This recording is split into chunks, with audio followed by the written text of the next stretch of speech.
Welcome to the 15th lecture of Logic and Distributed Control System.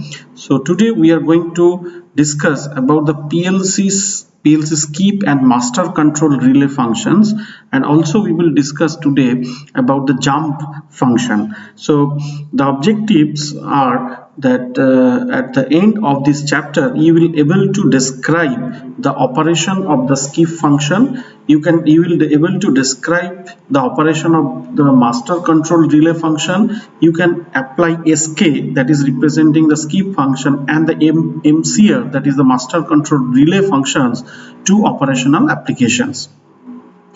Both skip and master control relay functions are powerful programming tools. The SK functions allows us to skip or bypass a chosen portion of a ladder sequence. The coils and functions skipped remain in the state they were during the last scan before the SK was enabled.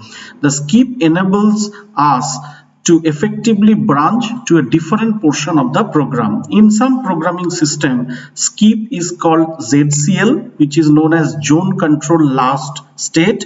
In many PLCs, the skip function is carried out by a jump programming system, which will be covered later. The MCR operates similarly. When MCR is enabled on, the ladder diagram functions normally. When MCR is not enabled, a specified number of coils and functions are frozen in the off position. Coils in the frozen section will stay off even if their individual enable lines are turned on. In some systems, MCR means master control reset. The difference between the two functions is that skip leaves the next specified number of ladder lines in their previous on or off state. But in the contrast to that, MCR turns the next specified number of ladder lines to the off state. Another difference is that skip is active when enabled and MCR is active when not enabled, which make it fail safe. The skip functions and its application. The skip function illustrated in figure allows a portion of a PLC program to be bypassed when its coil is enabled. The enable line of the function is energized when the skip of one or more subsequent lines is described. In addition to programming a coil number in the usual manner, the number of lines to be skipped is also specified and programmed as shown. So here you see, here this is the enable line. Once it is enabled, the skip function, once it is enabled, the skip function will be energized, and this is the 003 is the line number has to be skipped. And here one thing has to be remembered, that the skip is going to work only when it is on. When it is on means when it is in on state. Okay, and also the 3 number of rungs are going to be skipped, and that 3 rungs will be in their last scan state. Okay, if they were on, they will be on. If they were off, they will be off. Okay, so figure shows a basic application of the skip function in a program. So here let us see the figure. Here this is the ladder diagram has been shown. Here you see total 8 number of rungs are there, and here you can see that we have the skip function at rung number 3, that is SK0046, and the line numbers are written 003. So this 4, 5, 6 are the subsequent line will be skipped. So 3 lines skipped when SK0046 is on. Coils remain in last state on or off, means in the whenever this IN56 is energized, then SK046 will be active and the rung 456 will be skipped. But what will be the status of CR85, CR86 and CR87? They will be the they will be remain in the last state. If they were off, they will be off, and if they were on, they will be on. Okay, so let us describe it. So a skip function is included on the third line in the 8-line program, as you have seen.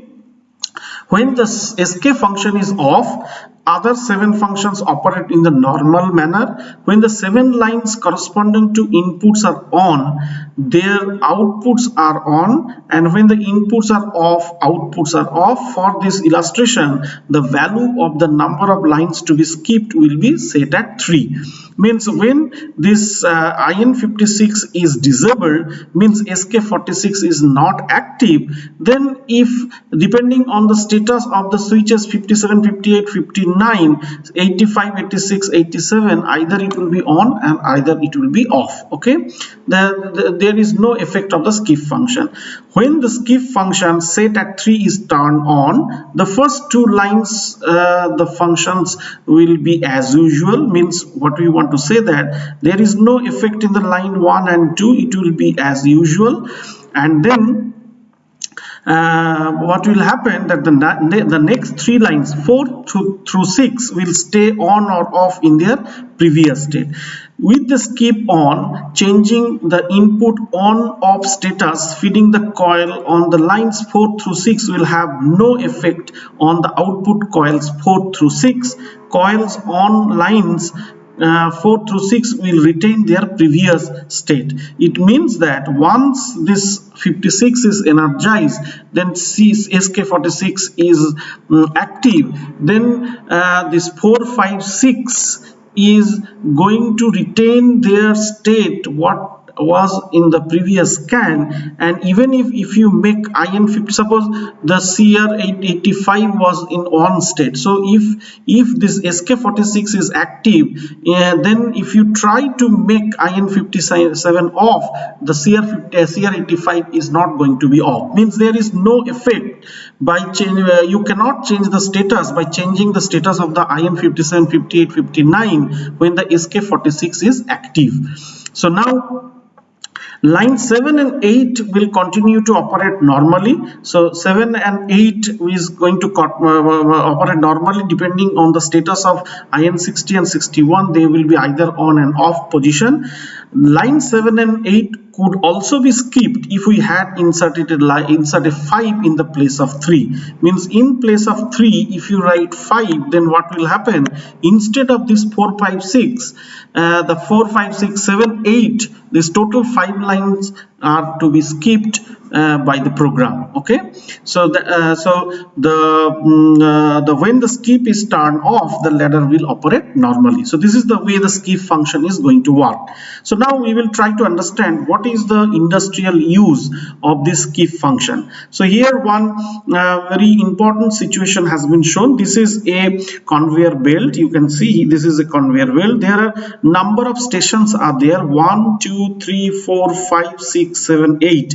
So 8 stations are there, and 8 stations are doing different job which is passing through. It is going to perform different job on the object which is passing through the conveyor. Okay, so but at the station number 3, the status of the product is checked. If it is some fault is there, it is rejected and it is bypassed, and again it is going to re-enter to the conveyor belt. So this is the situation is described. So let us understand more clearly. For illustration of the skip function, we apply it to a production line. The production line has 8 stations, each of which can perform an assembly operation as the product comes down the line. Means suppose a mobile assembling factory is there. You know that over the line different job has to be done. Like suppose insertion of integrated circuit, then suppose insertion of screen, then insertion of cover. So different kind of job is performed in a different station. Depending on the individual part number all the 8 operations may or may not be set up and carried out. It is not like that all the 8 station has to perform their job. Whether the particular station is going to perform their job or not, that depends on a register where the status of these stations are saved. Means if suppose the register the particular bit which is controlling the station number 8 is 0, then means that that particular job is not going to be performed. If it is 1, then maybe that particular job has to be performed. So that's why it has been told that depending on the individual part number, all the 8 operations may or may not be set up and carried out. The pattern of whether or not the operation are to be set up and performed is stored in a register. Each of the 8 station is set up to operate or not according to register bit status. As I have mentioned, a bit of 1 says turn the setup on and a 0 says turn the setup off. At the third station, as I said that here at the third station, what we are going to do at the third station, an inspection take place. If the part is good, it continues down the operating line. If it is bad, it is shunted to a side conveyor and repaired. So if it is bad, it is rejected and repair and re-enter to the station 1. And here thing has to be noticed that when it is going to re-enter, then again the job which is performed by station number 1 and 2 is not required to be done for that particular object. That you have to remember. So after repairing, the part re-enters at the beginning of the conveyor. The product flow and the conveyor layout are shown in the figure as indicated. Okay, when a part arrives at the beginning of the line, a sensor not shown detects the presence of the part as the beginning of the conveyor and causes the 8th station to be set up for operation. The sensor causes register contents to turn each of the 8 setup switch contacts, the IR contacts on or off. Figure shows the setup system on the left. Here you see, here you can see that according to this bit peak BP function we will use, you will find that we are using actually the register content 1, 2, 3, 4, 5, 6, 7, 8. Whether this IR 307, you see all the cases you will find that the register number is IR 307. Basically, the 8 bit of the IR 37 will be read to determine the status of IN21, IN22, IN23, IN24. Means what I want to mean that the typical registers IR 307, which is a 8 bit, the status of 8 bit register will determine whether on for a particular station the work has to be done or not. Means if it is 1, you see if the bit is 1, it may happen that BP001 is telling that CR41 is going to be activated. Okay, so this is the work of the 8th station. Fine. The setup functions are CR41 through CR48. So CR41 to CR48, they are determining whether what will be the function of each station. Fine.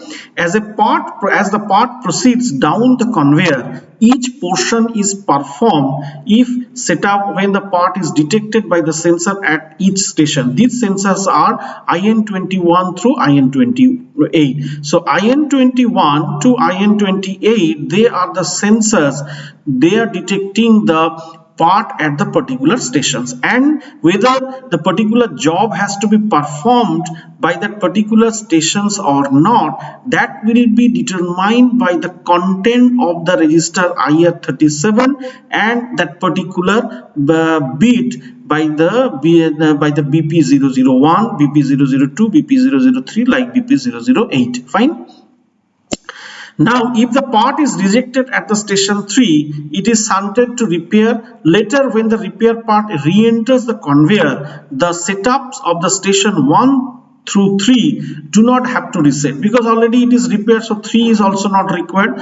Unnecessary reset is prevented by two escape function, that is 0011 and 0060. The two escape functions are turned on by a sensor at their repair re-entry point. Fine.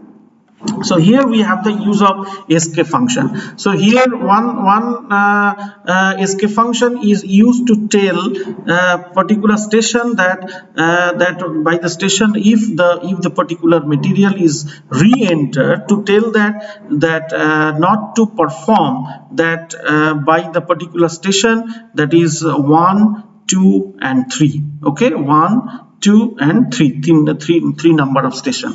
Now here you see SK060 is used, another line of program has been written, and another escape function is used to tell to the sensors that even if the part is present on the conveyor, that particular job by the station 1, station 2 and station 3 is not required to be done. Okay. So whenever IN51 and IN51 is energized, this also will be energized. It means that whenever the part is rejected by the station 3 and when it is going to re-enter, then the IN21, IN22, IN23, even if they whatever the status of the switches, that doesn't matter, it will be skipped, and the status of 61, 62, 63 will be maintained whatever it was in the previous scan. So this is the way it is going to work. So now the master control relay we are going to discuss. The master control relay MCR function operation is similar to the escape function. Figure shows a typical MCR function. When it is enabled, line is energized, it turns on. When MCR is off, the number of following ladder diagram lines specified are turned off. So it is going to off. Previously what has happened for the escape function, when it is enabled, then the escape is going to work, but here it is different. When it is energized, when IN73 is enabled, MR111 is not going to work. But when it is disabled, then the 3 number of lines of after the MR means after the MR111 is going to be off, turned off. So that's why it is used for the fail-safe operation. When it is failed, means when it is off, then it is going to disable 3 functions or the subsequent 3 rungs after the MR111. In contrast to the SK operation, where lines were skipped, the MCR turns the following specified number of lines to the off state. Figure shows how the MCR function operates in a program. There are 8 lines. So here you see again we have taken the 8 lines, and you can see that at the line number 3 that we have MCR 132. Fine. And this 4, 5, and 6, 3 lines turn off when the MCR 132 is off. Okay, so let us discuss that the figure shows how the MCR function operates in a program. There are 8 lines. The 3rd line is the MCR function. The other 7 lines are contact coil functions. For fail-safe reason, the MCR must be turned on to be inactive. So whenever the IN23 is 203 is active, then this particular ladder diagram is going to perform its normal job. Means depending on IN204, 205, 206 status of this, the 33, 34, 35 is going to be off or on. Okay, nothing is going to have, it is going to show the normal operation. Fine. So when the MCR is off, the next 3 lines 4 through 6 are turned off, and whenever you will off it, then what will happen? The 33, 34, 35 is going to be off. Fine. But previously for the skip, it was that 34, 35, 36 were in a last state, but it is going to off. Fine. That is the difference between the SK function and the MCR function. So line 1, 2, 7 and 8 are unaffected. With MCR off, there is no way to turn on coils 4 through 6 by energizing their enable lines. When MCR is turned on, the ladder operates in the normal manner. Okay, so again we are going to perform so the same example. Suppose here here the same production line we have, but at here suppose at the line at the station number 5 the checkpoints are there. If there is any defect in the material, there would be rejected, repair and re-enter to the conveyor line. So now the production line example similar to the SK example will be used for the MCR application illustration. There are again 8 production station. Whether each station operates for a given part number as the part goes past depends on the setup, where it is not shown, but we have already shown in case of SK function. Each station operation is initiated by proximity switches at each station. The proximity switches are IN81 through IN88. Figure shows the production line layout and the production flow. The station 5 here, you see in the station 5, okay, it is checked. So in the station 5 is an inspection station. Rejected parts are shunted to the repair conveyor. When a product enters, it turns on IN11, which turns on and seals the MCR relay CR21. The first 5 operations are executed sequentially. If inspection line 5 rejects to repair, then MCR relay turns off, and therefore the first 5 steps are therefore not repeated for the part, because the first operations are prevented by the MCR. The part then continues through station number 6, 7 and 8. So let us try to understand with the ladder diagram. Here you see, whenever the IN11 is closed, then MCR21 is energized. If it is energized, then it is going to seal it, and when it is sealed, then the object is passing through the conveyor normally, and it is passing through the suppose station 1, 2, 3, 4, 5, 6, 7 and 8. It is continue to run if the station 5 detect that the particular object is not required for repairing, and if it is required to repair, then what will happen? Then IN85 is going to be energized, or it is going to be closed. Once it is going to be closed, then CR145 is energized, and once CR45 is energized, then you can see that it is going, whenever IN85 is going to be closed, then this is going to be open. Once it is open, okay, then what is going to happen? Once it is because you see why the sealing operation is required, because IN11 is a push button switch basically, okay, push button. So once it is pushed, then MCR21 is on and it is released, and there due to the sealing operation it is on. And whenever at the station 5, if some object is required to be repaired, then definitely IN85 is going to be closed. Once it is closed, then IN85 is going to be means it is going to be open. Once it is open, then CR21 is going to be off. Once it is off, then what will happen? Then for the material which is shunted, for the station number 1, 2, 3, 4, all the job by the station will be in a off state, okay, and then that particular part is going to be repaired and come back. And once it is come back, then what will happen? Again in the station 5, it will see that the object having no defect. Then what will happen? Then IN85 is going to be off, means it is going to be reclosed. Means again what you have to do, what you have to do, that again you have to press the IN11 to make the MCR21 in a off state, okay. if you make IN2 and IN11 on, then MCR is going to be active, means at that time normal operation will be performed. So this is the way the MCR as well as the SK function is going to work. So now we are going to discuss the next command, that is called jump. Let us open the slide.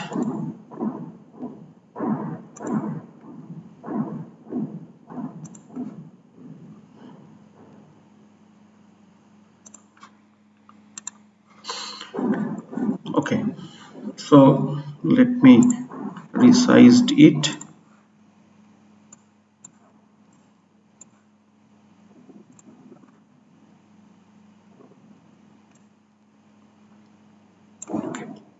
Okay, so now we are going to understand PLC jump function. So objectives are, at the end of this chapter you will able to explain the advantages of a jump instruction, describe how a jump with no return instruction works, describe how a jump with return instruction works, and explain how subroutine nesting works. So as an introduction, with the data processing computers, the jump programming function is quite useful with process control computers and PLCs. Simply put, the jump instruction is a command. Jump instruction is a command in a computer program that causes the sequence to go to or branch to a specified point other than the next line in the program sequence.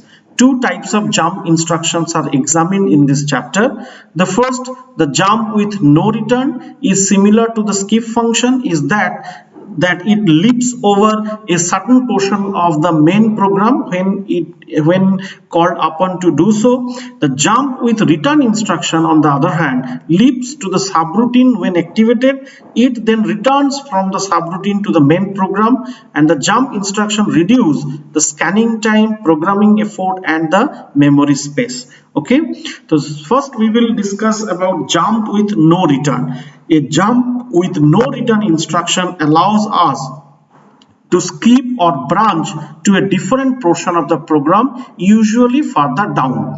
Thus, the scan leaps over a portion of the main program. All outputs in the skip portions are frozen in the last state. This is because their inputs are not being scanned, they are being skipped. The basic jump operation is illustrated in the figure. Program scanning takes place from the top to bottom as usual. When a jump instruction is encountered, the scan leaps to the jump destination. Main program scanning continues from there. For a jump take place, there must be a place to jump to. So in Allen Bradley programmable controllers, the jump, which is indicated by JMP, and label will LBL instruction go together. So both the things will be there. The former is placed in the where the leap is to occur, that is JMP will be placed in where the leap has to occur, and the later is a target for the leap, where to jump, LBL. Thus a jump jumps to a level. Both the jump and label must have the same address. So here you see the main programming. Whenever the PLC will encounter JMP, okay, then it is going to jump to the level where you want to jump. So this portion is going to be skipped. So again, when it is going to the destination, from there the program scanning will be there. Fine. So basic jump operation. Figure shows the non-return jump function. If the input 121, suppose input 121, okay, input 121, that is the jump where it is written. Okay, if the input 121 in line 17 is on, the program will jump to the next line where the LBL is found, that is line 22 here, from 17 to line 22. And what will happen to 18, 19, 20, 21? They will be not scanned. They are going to retain their status what it was in last scan. So since the lines 18 through 21 are not scanned by the processor, input conditions are not examined and the outputs controlled by these rungs remain in the last state. The input 121 is off, means the program continues directly to line 18. Means if your this 121 means the jump is going to be false, then the normal operation is going to be performed. Okay, it is as simple as that. Basic jump operation. It is possible to jump to a some level from multiple jump location. The concept is illustrated in figure. Here we see two jump instruction numbered 4. So here you can see that jump instruction is given, that is here in the line number 2 as well as line number 18, and they are leveled 4. Okay, so both the cases it is level 4 and level 4 actually here, okay, at the line 84. So from both the places actually we are going to jump here. We can jump here based on the status of the 2 and 24. Fine. So the concept is illustrated in figure. Here we see two jump instruction numbered 4. The single level is numbered 4. Of course, the program scan will jump from either the jump instruction to level 4 depending on which input 2 or 24 is true. If input 2 is true, the jump to level 4 occurs. If the input 2 is false, the program scan proceeds to input 3 and continues. If when the program encounters the input 24, which is in the line 81, okay, here line 81, then what it is going to happen, and that input is true, a jump to level 4 takes place. If the input 24 is false, however, the program scanning continues to line 82. Fine. Then we will discuss about jump with return. Fine. Here you are finding that till now what we have done, that the jump where we are going to jump, it is not again going to return to the main program. Okay, it is not, that's why jump with no return. So now we are going to discuss jump with return. Often the PLC control a machine or process goes through many repetitive sub-process. For example, various specific time delays may be needed as parts are manufactured or assembled. Suppose that a process requires 5 4-second delays in the assembly of an item. So to write at various points in the main program 5 identical time delays would be a waste of effort and PLC memory. Instead of that, what we can do, the better to write code for the time delay once and then call the code every time it is needed.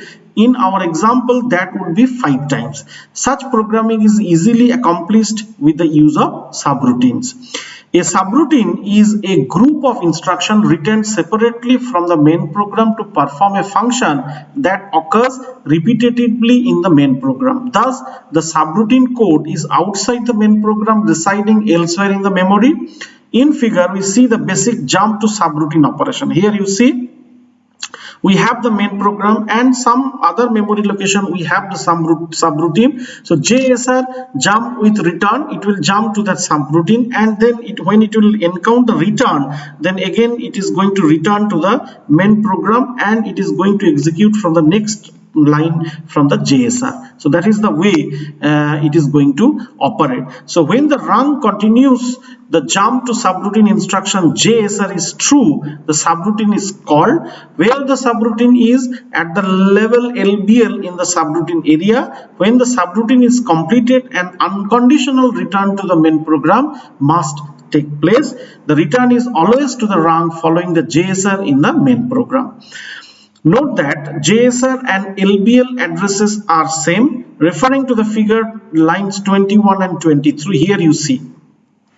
Here you can see that we have the JSR, okay, JSR here at the 22. Now and it is level is 2. It levels 2 means what is going to happen, that here the level 2 is mentioned, okay. Then when it is 121 is true, then it is jump with the subroutine 2 and level is here, so it is going to execute 107, 108, 109 and 1010, and when it is going to encounter return operation, it is going to return to the main program, and normally it is going to execute. And don't think that, so this is actually the subroutine. This area is a subroutine area. So what will happen, it is going to execute 23 then 24 after returning. Okay, so this is the way it is going to work. So when the input 121 is true, a jump to the subroutine at LBL on line 107 takes place. Line 107 through 110 contain the subroutine. When the return command is encountered, the subroutine returns to the line 23 in the main program. And it is possible to have the nested subroutines. Finally, the subroutines are often nested. This means that having a subroutine within a subroutine, etc. Such subroutine nesting results in faster programming operation, since the program does not continually have to return from one subroutine to the subroutine to enter another. So we can have the multiple subroutine, nested subroutine. When it is going to encounter, then it is coming to the execute to first subroutine, then from here the next subroutine, then it is going to execute the subroutine in level 3, then again it is going to return from here to subroutine 2, and then from here to subroutine 3, and finally it is going to return to the main program. So this is the way the jump with return with the nested subroutine is going to work, and pictorially which is represented here. Okay, so from the main program to the subroutine 1, then subroutine 2, then subroutine 3, then return to the subroutine 2, then return to the subroutine 1, and return then to the main program. So this is the way the three functions what we have discussed, that is the SK, that is the skip, then MCR, that is the master control relay, and the jump. And we have seen that two kinds of jump with no return and jump with return are going to work to develop the ladder programming. Thank you.